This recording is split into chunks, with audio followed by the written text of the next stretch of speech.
Ed Parker technique. It's the most classic Parker technique in the world. Everybody knows the 5 swords. Right? So it gets put under the microscope quite often. The idea, the old book, the technique was, punch came in, I chopped, and I chopped at the same time. Then I speared him in the eye, then I speared him in the stomach. Right? So they were my original 5 swords. 2, 3, 4, 5. And then there was some more added on. Hook him down, and he finished off. So that was the ancient, back in the 60s, 5 swords technique. So one more time, was hit, whack, hook him in the eye, stab him in the stomach with your spear hand of death, hook him down, and chop him. And that was the book technique. Then it changed a little bit. Not too many people could hit somebody with this and make it work. Not too many people could do this into somebody's eyes and not break their fingers. Right? So they changed a little bit. Then it became hit, inverted straight punch, and then we hooked him down, and then we dropped. Right? So that became the book technique from about the mid-60s on up to today. That's the way you're going to see this. One more time. I've done nothing except stopped him from hitting me and maybe hurt his bicep. Okay? I'm pretty sure I'm going to knock him out at this point. And I follow it up with a hard forward bow, stretch him out, drive it in, it's going to hook him over, and I bounce, and I bring his head up, and come around. He knows this technique, so he's turning his head off to the side. Normally they're just going to bring their head straight forward. Right? So that's the book technique. Now, along came Mr. Mills. He says, this is nothing. Right? Wham! There's a check in there, and there's nothing happening. So we changed it a little bit. Now the next piece was, I've hit him.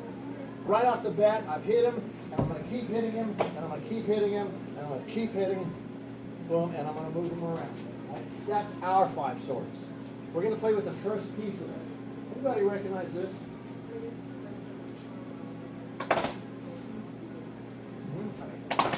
Timing pattern number 3.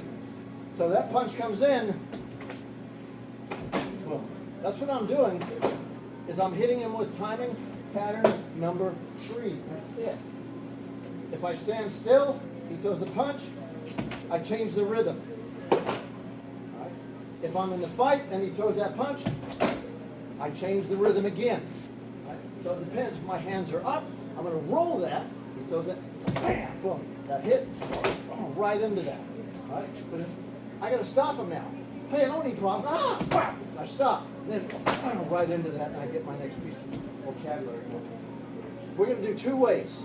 We're going to do it from the stop. We're going to drive in. We're going to penetrate. We're going to stop his attack. Hopefully, we're going to knock him out. And then we're going to smack him and smack him. Right? And then we're going to do it from the fight. You know, bam, boom, right into that. Right? Like that. Okay, we're going to step right in. And this, I'm not going to hit. Yeah, that little pop. Right? That little pop. Right? It's a short, sharp movement. Okay? First one, stop him. Hit. That's our first piece of vocabulary. If I'm standing, I have to stop. Bam! There's my first stop. All right? So he comes in, I get my bam, right into that. This is a minor shot.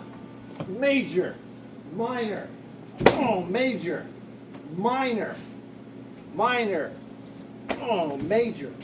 Right? So just keep your head up. He comes in, we get our go right into that. Right?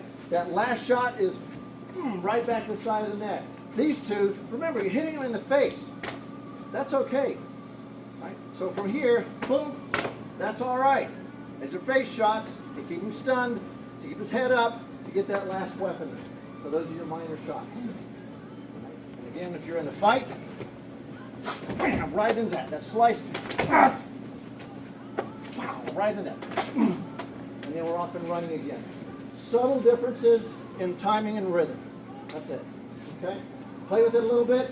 Back to your lines.